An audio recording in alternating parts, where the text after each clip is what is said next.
So let's get this out of the way. Let's just watch this trailer first, and I'll share my thoughts after. I miss the desert.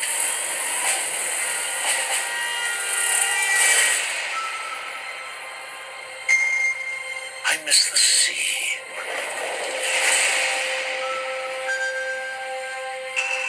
And I miss waking up every morning, wondering what wonderful adventure the new day will bring to us. Those days have come and gone. Perhaps. Well, Not. Salah's back, I'll give credit that. Just kind of wondering where he was in 4. But a few times in my life, I've seen things I can't explain. And I've come to believe it's not so much what you believe.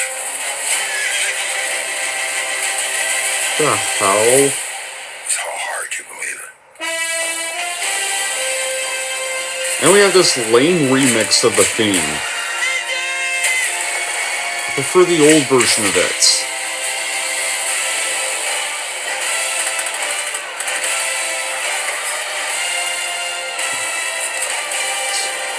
Now riding a torso. The Dial of Destiny. What the fucking title is that? I'm her godfather. What? Andy would never do that. Excuse you.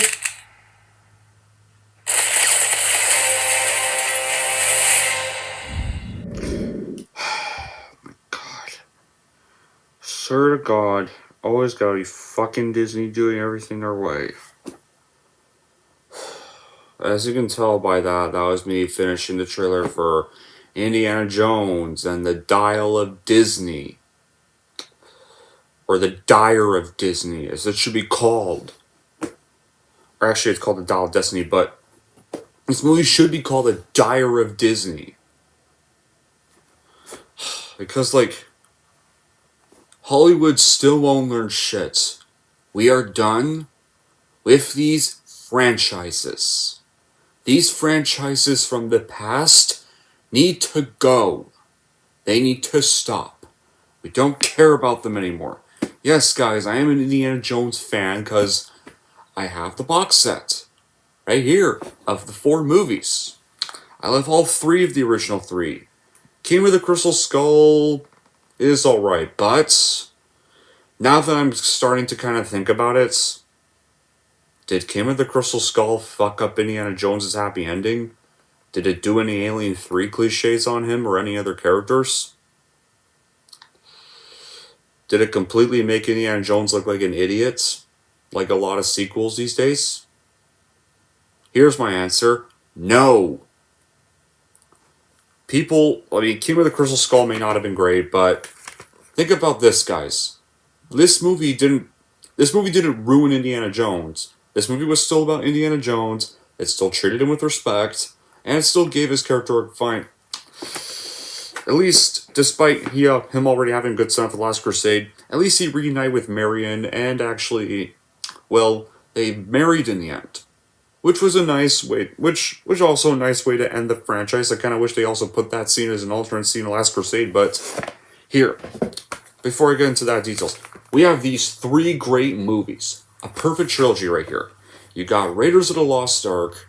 Here he pretty much has to now make up for that botched quest from his rival, meets an old flame, reconciles with her, makes up for the mistakes he made with her. A perfect little journey right here. And a perfect movie, definitely Spielberg's best film ever. And then he got the follow-up, Temple of Doom, the prequel. Now, it's the weakest of the original 3, and I know this is technically supposed to be a prequel film, but honestly, this movie doesn't even feel like a prequel. This movie feels way more like a sequel, and I just like to pretend it is a sequel. The fact, but hey, here's the thing though.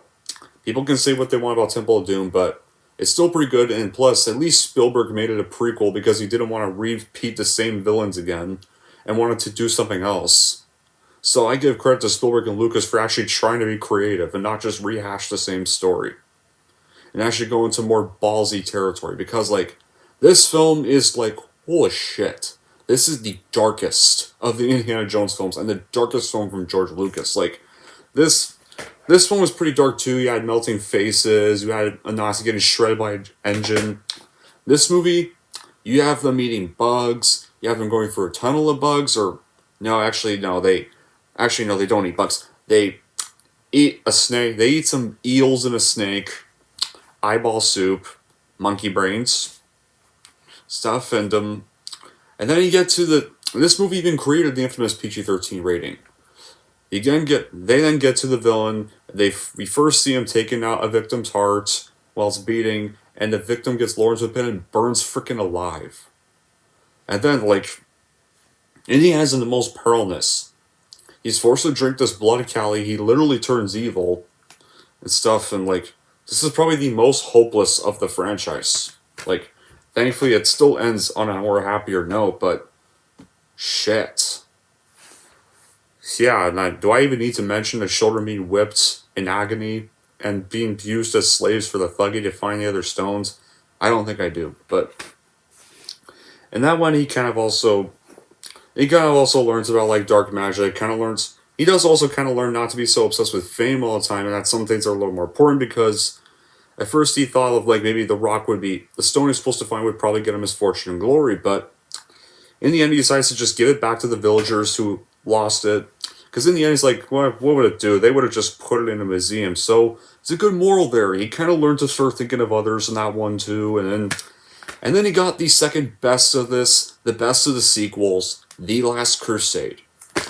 Absolute great way to end this franchise to me. Because like here, Indiana finally reconnected with his dad after being estranged for that many years. And even more, his dad also learned not to obsess over the Grail and stuff, and learned that his son was the true treasure he tried to find on this whole journey. The whole point of this journey was just reconnecting with each other. Like, throughout this whole journey, like on the whole, I forgot the tank thing, during that tank fight, like, at first it seems like Indiana also fell off the cliff and stuff, and like Henry's and his dad right here actually seems a little upset, thinking he's lost his son for good, and that's really good character development. His dad went on to think more for his son and stuff, and it's where the character development really starts there. And then he gets to the whole moment of them finding the Grail. Then, of course, the villain of the movie stupidly turns out he's not a historian, and he stupidly falls for the false Grail and dies. And it's good and the night even sums it up best. He chose poorly. And now Indiana's pretty much struggling. It seems to be a struggle, but he manages to find the right Grail with this whole wooden one. And as he takes it back to like heal his dad. But then the love interest stupidly decides to take the Grail over the gate, which Indiana warned her specifically not to do. And then she dies, and then Indiana's now in her position, and he's trying to reach it because he knew his dad was obsessed with finding it, but his dad instead doesn't care about the Grail anymore. It's like, let it go.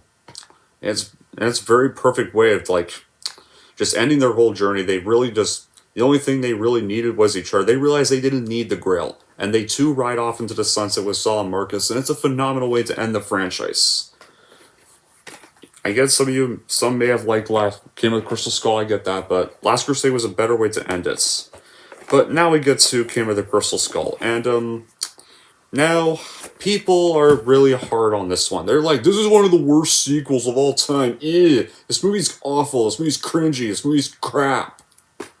I disagree. I mean, it's not good, but I would disagree with those statements. Now, there are some really bad stuff about this movie, like the fridge, Shia LaBeouf, who thankfully is not going to be in this one. And the villains were pretty weak, especially Cate Blanchett's character, and I really hate the stupid aliens plot twist. But this was not bad. I mean, at least this one brought Marion back. This one still had a connection to Indiana Jones, and this movie didn't fuck up Indiana Jones and make him look like an idiot like a lot of today's sequels are doing. And even this had a nice ending. Him and Marion get married, and I think this would be fine enough to just stop making any more sequels, because And at first, they seem like it's going to end on a stupid pass the torch moment, but of course, Indiana prevents that from happening just as Shia LaBeouf's about to take the hat. And it seems like we're going to get more movies with him. He's like, nope, I'm only Indiana Jones. Yeah, so good way. Thankfully, that happens. So, and now we get to Dire of Disney. This does not look exciting because first off, it's made by Lucasfilm owned Disney and Crazy Kennedy. And yeah, people can say, but James Mangold's directing this. This is the guy who directed Logan, Ford v Ferrari, Walk the Line. You loved all those movies. Yeah, I loved those movies. They're not owned by Disney. They weren't made by Disney. They were made by Fox, and they were made independently, and were made before these sequels just started to. I don't care. I don't want to say it, but I love those three, but they're not owned by a greedy studio. Like them because they were actually not whatever. I'm just getting back to this, but only positives I can think of are at least they didn't recast Indiana Jones, and Sala, I guess, being back is nice. I was kind of wondering what the heck happened to him, and for like originally this scene with Indy and Mary getting married at the end of Crystal Skull was even going to have Willie Scott and Sala actually cameo in the scene, and which they should have did. That should have actually happened. Like it definitely would have fully brought the franchise full circle. Having all the other characters, previous side characters cameo at the wedding, well, it would have been nice. And that didn't happen, but this is supposed to involve time travel. And like, if you guys thought Aliens and Crystal Skull was bad, time travel sounds even worse for a franchise like this. Like, and you also know, like Harrison Ford's already like really, really old now. We all know what happens to characters who are now really old we've been connecting to. Hollywood kills their asses in every new franchise revival they do. And only time like these running late sequels ever worked was Top Gun Maverick, Blade Runner 2049, and stuff. Those sequels did not kill off the old characters. And they still treated the old characters with respect. There's clearly a reason Top Gun Maverick was the highest grossing movie this year. And it already got a re-release in theaters. And then, I don't know what else to say, but like this trailer was just, I don't know what the hell is going on. And I don't want to get you started on a final scene of Indiana whipping a whole crowd of people. Indiana wouldn't do that shit. Indiana's not a dick. No wonder they pulled their guns out on him. And somehow, apparently now he has a goddaughter. And I don't see any mention of Marion here. So I already have a bad feeling. I have a bad feeling they're already going to give Marion the Alien 3 treatments. Like they did with Becky in Clerks 3. I can already predict that shit. And I can already predict how this movie's going to end. Indiana dies. Because, hey, y'all remember the Disney sequel trashology for Star Wars? All three of them killed off all three leads one by one. Force Awakens killed off Han Solo. Last Jedi killed off Luke Skywalker. I mean, Jake Skywalker. That was not Luke Skywalker in that movie. I'm not calling that dude or hermit Luke. No. And Rise Fall of Skywalker killed off Leia, who had barely any screen time. So, it would be obvious if the movie ends like this. Indiana gets killed off. And it ruins Crystal Skull and Last Crusade's endings combined. Like, we already had an ending, and like Disney's even thinking of making additional films. Please don't. I really hope this movie bombs so that we don't get those additional sequels. Like, Hollywood needs to stop milking these old franchises and be creative. Like, look at Terrifier, look at the John Wick franchise. Like, the people behind, like, John Wick, Nobody, Violent Night, Bullet Train, they're getting success because they're not milking the same thing over and over again. I mean, yeah, as John Wick is still kind of going, but they're still making original movies as well. With that, so they're not just wasting their time on John Wick. They're using their talent for other films and more action films. Hence, and look at Terrifier. It's a slasher franchise, and some people can say I didn't like those films, but at least that franchise put a new slasher icon and didn't milk the same thing over and over again. Didn't just bring back an old legend we've already seen. It actually did something creative. It made a new slasher icon.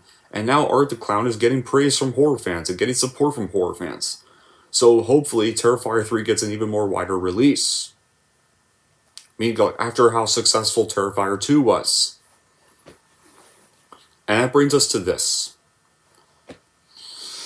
Like, I don't know what else to say, guys. Like,